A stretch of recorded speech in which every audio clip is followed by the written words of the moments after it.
The light from her phone was the last thing anyone saw. A single message. Simple, routine. She told her mom she was heading out for groceries. No one thought twice. It was the kind of text daughters send every day. But by morning, she was nowhere to be found. Her phone had gone dark, and the silence that followed would last for years. Her name? Tiffany Nicole Starks Foster.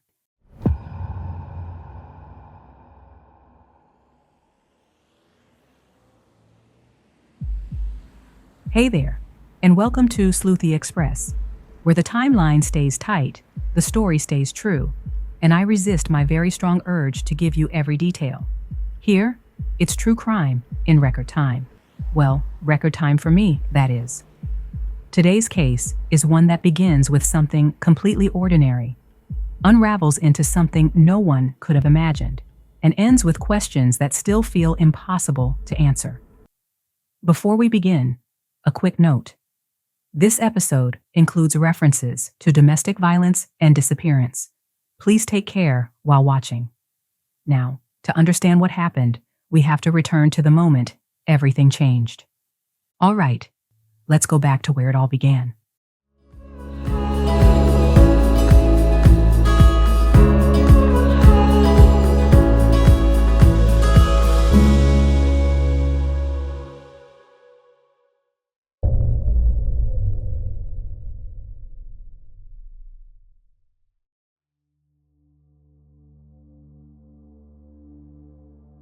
It was Monday, March 1st, 2021. The message came early, a short text from Tiffany to her mom, Katrina. She said she was heading out to grab a few groceries. Nothing unusual. By that afternoon, Katrina tried calling, just to check in. The call rang once, then went to voicemail. She tried again that evening. Still nothing. At first, she didn't panic. Maybe Tiffany stopped to see a friend. Maybe her phone died. But as daylight faded and every call went unanswered, a quiet unease began to settle in. The next morning, that unease turned to fear. Tiffany's teenage daughter called her grandmother saying her mom never came home. Her phone went straight to voicemail, and the groceries she said she'd pick up were never brought inside.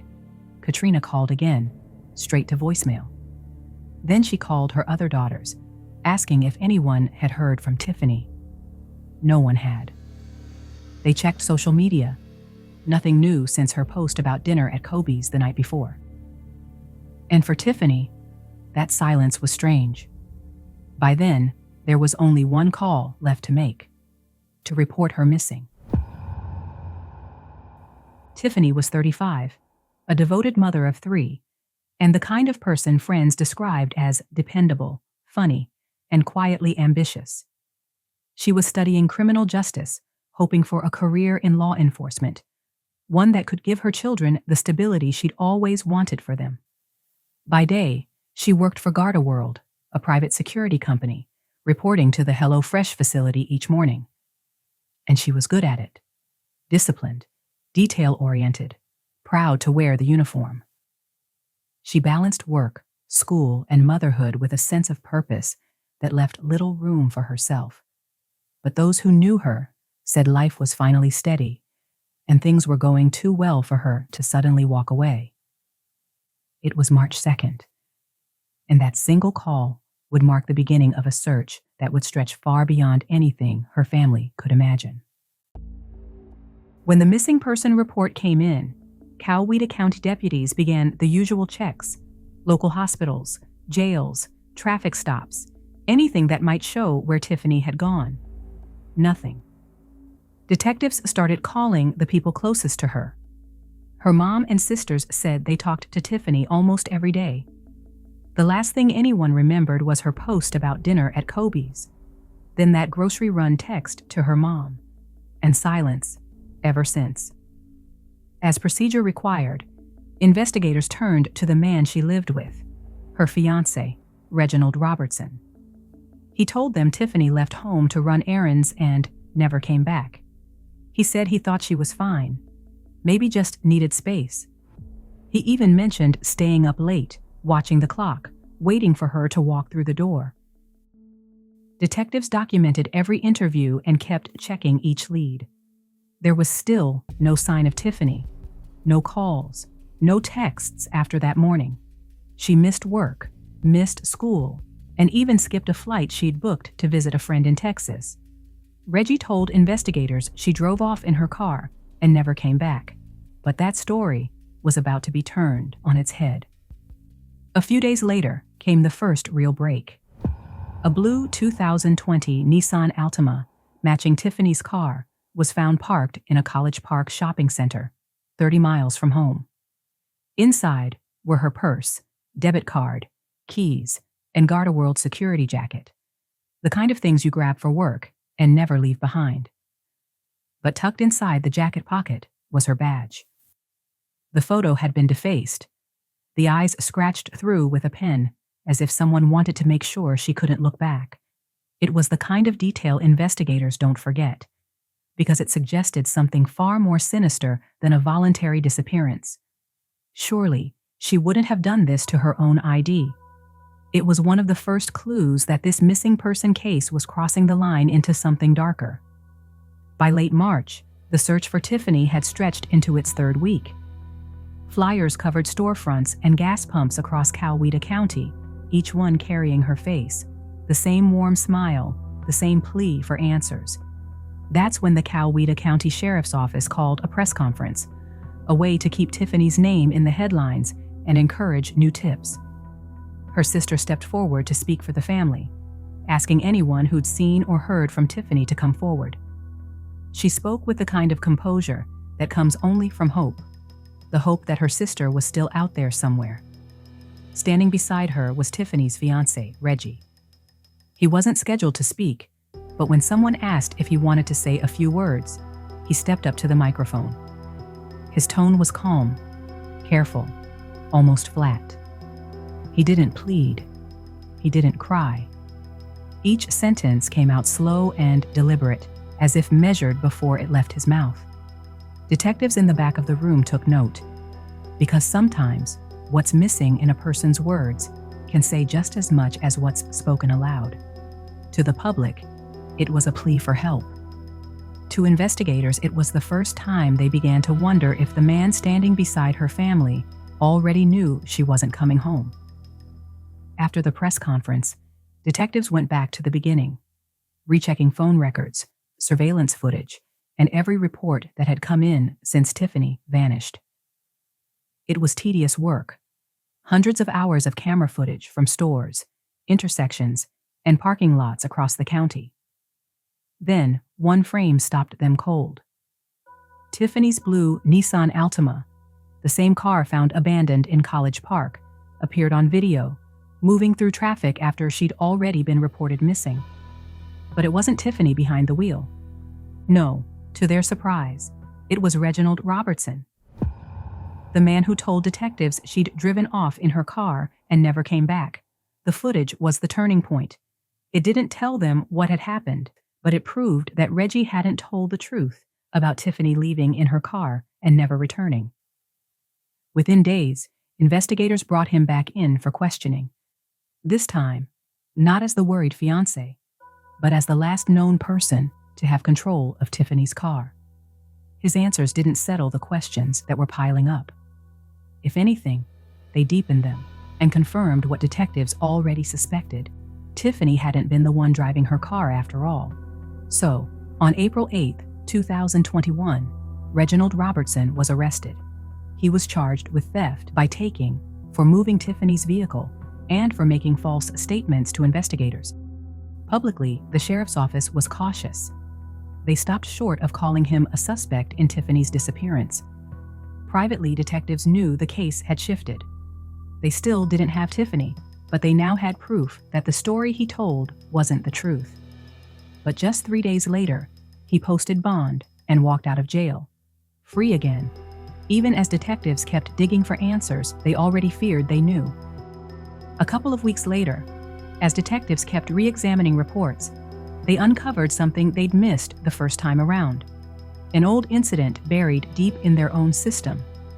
It carried the same names, and it evoked the same fear her family was living with now. But this report was written months before Tiffany ever disappeared. It was a 9-second 911 call. Dispatchers heard a woman crying, her voice shaking, saying she was scared, saying that he had a gun, and she said his name. Then the line went dead. The call traced back to an abandoned house on Lower Fayetteville Road. When dispatchers called the number again, a man answered, calm, steady, saying it was all a mistake, that he and Tiffany were home. Then he hung up. But they weren't home. Minutes later, an officer spotted their car weaving down that same road. Inside were Reggie and Tiffany. She was crying, but when the officer asked if she was okay, she whispered that she couldn't talk, that if she did, he'd kill her. The officer let them drive away. That report sat quietly for months until detectives looking back through their files finally connected the dots, realizing that the man in that 911 call was the same one they had just questioned and released on bond. Once detectives connected that 911 call to Reggie, they realized the case in front of them wasn't new, it was part of a pattern. The report detailed more than fear. Inside that abandoned house on Lower Fayetteville Road, officers had found zip ties, a spent shell casing, and a bullet hole in the ceiling, proof that whatever happened there, it wasn't a misunderstanding. When Tiffany's mother learned about the report, she told investigators that Reggie had once admitted what happened that night, that he tied Tiffany up, said it was just to scare her. It was the kind of confession that lands differently once someone's missing. On April 20th, 2021, Reggie was arrested again, this time for kidnapping, aggravated assault, and false imprisonment, charges tied directly to that earlier night. He pleaded not guilty. And this time, there was no bond. He had to sit there while investigators built their case around him. For investigators, it wasn't closure, but it confirmed what they'd begun to suspect. Tiffany hadn't simply disappeared. She'd been living in fear long before the world realized she was gone. As the months passed, investigators kept going back through the evidence. Every phone, every cloud backup, every message ever sent. They were looking for anything that could explain what happened after March 1st. Then, they found it. Buried deep inside Reggie's devices were videos, recordings he'd made himself in the dark of night when he thought no one would ever know.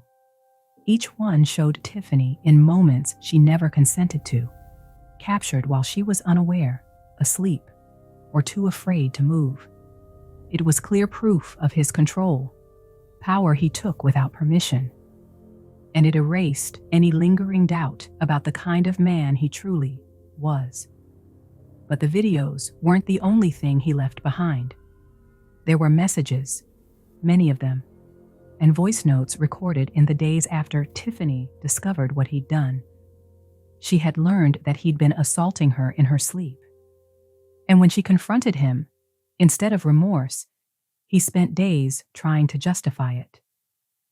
In one message, he said, "I don't want to hurt you. I want to love you." In another, "I don't like getting it like that, but it's like every night I got to get it while you're sleeping. I shouldn't have to ask." He didn't deny what he'd done. He rationalized it. And detectives later confirmed this wasn't the first time. Those messages revealed Tiffany's exhaustion and anger. She was done being controlled, done being afraid. She told him she couldn't live like that anymore. And just days before she disappeared, she told a close friend exactly what she feared most. "If something happens to me, Reggie did it." Detectives now believe he made good on that threat. But proving it would take time. They kept piecing it together, rebuilding the timeline, matching digital footprints, and collecting every trace of evidence they could find. It would take more than 2 years. But by August 2023, prosecutors finally knew they had enough. They had motive. They had confession. They had physical evidence, enough to prove that Reggie was behind Tiffany's disappearance and her death, even without finding her body. That month, a Coweta County grand jury handed down a sweeping indictment: malice murder, felony murder, kidnapping, aggravated assault, false imprisonment, financial fraud, and concealing the death of another. He pleaded not guilty to every count. For Tiffany's family, it had been years of waiting in the dark, years with no accountability for the daughter, sister, and mother they knew would never just walk away. Her sister Kim said those upgraded charges only confirmed what she had sensed all along. She tried not to point fingers early on, not without proof, but something about Reggie had never felt right. She remembered standing beside him at the press conference, hearing his words, watching his face, and realizing that his demeanor didn't match the weight of what had happened. He didn't look like a man pleading for the woman he loved. He looked like someone performing for the cameras. She wouldn't have left her children, a career she was just months from beginning, or every piece of her life sitting on the front seat of her car. They were sure only death could keep her away. And now, at last, their certainty had a name, a list of charges that finally spoke her truth out loud. Even though authorities were sure they had their man, and Tiffany's family could finally put a name to the nightmare, the answers to how would have to wait. It would be another 2 years before the case went to trial. October 2025. 4 full years after Tiffany went missing. And when it did, the truth that came out stunned everyone. Because what her family and the public thought they knew barely scratched the surface. It wasn't just what Reggie did. It was how far he went to make sure no one could ever prove it. He didn't act alone. He had help. And the plan they carried out was so calculated, so cruel, that even Tiffany's DNA was gone. Erased so completely, it was as if he'd tried to vaporize every trace of her existence. What happened next? How detectives uncovered what he did, who helped him, and the unimaginable methods he used to cover it up is almost beyond words. If you're a truth seeker like me, someone who needs to know what really happened, the evidence and the full extent of the plot that was finally exposed in court, then you'll want to click the episode on your screen. It's my full deep dive on the Tiffany Foster story, with every detail, every revelation, and the truth about how far Reggie went to make her disappear. Go ahead. Click it. You know you want to.